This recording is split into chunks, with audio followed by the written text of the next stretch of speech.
Here's one thing to think about. You have the power to decide how you feel. No one has the ability to make you feel a certain way. Right? I remember growing up, I had someone in my family that I just did not care for. And she had this very negative energy, and it was just, whenever she walked in the room, it was like this fog descended on all of us. Right? You know that person in the family that you just, everything's great until they walk in. Right? That's when the real party starts to suck. Right? So when you have that person in your life, the first thing to do is you have to decide in advance how you're going to feel, how you want to actually feel during your holiday, during your trip, during the meeting, during your family get-together.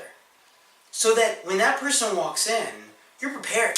You know, I am going to stand my emotional ground. I'm going to have a great time. Because that's what I'm here to do. But when they walk in, you're not giving your power, your personal power, over to them.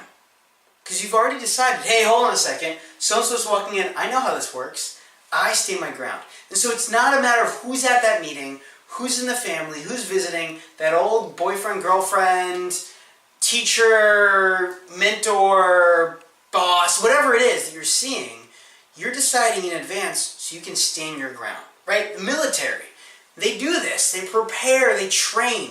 You have to train your mind and your heart if you want to have the outcomes of a trained, healthy mind and heart.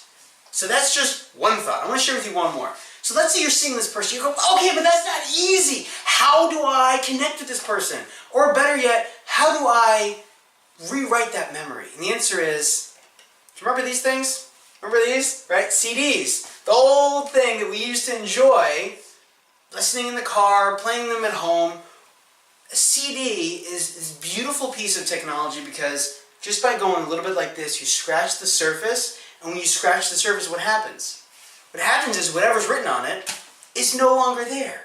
It has to rewrite. You can actually rewrite in your hard drive what you've already experienced. And so when you decide in advance how you're going to feel, you're basically saying, hold on a second, my brain, my heart, my computer, here's the operation, here's the system, here's the emotions that we're going to run over these meeting, holiday, get-together, whatever it is that you're not looking forward to. Because, let's be honest, it is awkward.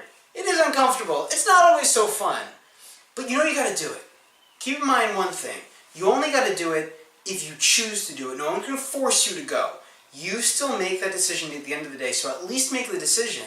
You can look at that person and be like, you know what?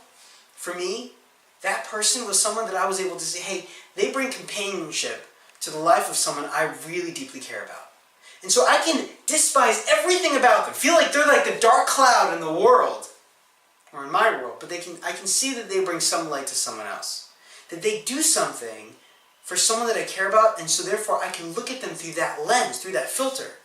And that's how I rewrite that CD. Because every time I put in that CD of that person walking into my life, walking into the room, I think about all the things I don't like, how there's this fog descending, but really they're not the ones that are doing it. It's how I'm looking at them and talking to myself about them being there that's making me feel a certain way. So rewrite that CD. Scratch off whatever you're used to thinking about whenever you see them, and instead, so you know what, here's how I'm going to feel. And one of the first ways to do it is gratitude. Looking at that person in a way and say, what can I appreciate in that person? What can I appreciate about me? How can I feel great about me that I'm going to see my family, I'm going to be in my hometown, I'm going to spend time with people or go to business meetings or events that I don't necessarily look forward to. How can I look at other people and find one thing I like about them? Find one thing I can admire and appreciate about them. Rewrite that CD if you want your 2019 to be even more emotionally fulfilling or more emotionally wealthy than your 2018.